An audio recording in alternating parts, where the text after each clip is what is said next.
কেন এত ভাইরাল এই মৌখালি ব্রিজ?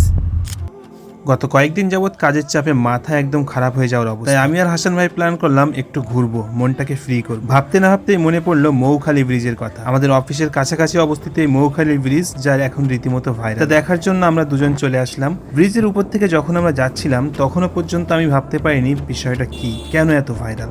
বাট নিচে যখন আমি নামলাম এবং সামনের দিকে তাকালাম, জাস্ট ওয়াও, অসাধারণ লুক। দুই ধারের নিচু ভূমি থেকে অনেকটাই উপরে অবস্থিত এই ব্রিজ, এবং ব্রিজ থেকে চারিদিকের দৃশ্যটা জাস্ট অসাধারণ।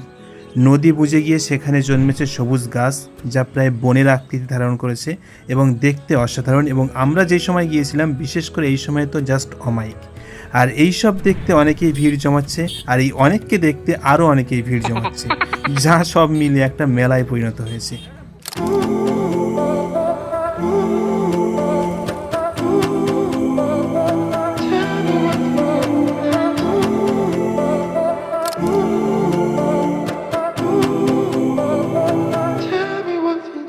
আমি ভিডিও শুট করছিলাম, এদিকে হাসান ভাইয়ের বেশ কিছু ফ্যান ফলোয়ার সেলফি তুলতে আসলো। তারপর আমরাও বেশ কয়েকটা ফটো তুললাম, দেন আলবিদা, বাড়ির পথে রওনা দিলাম।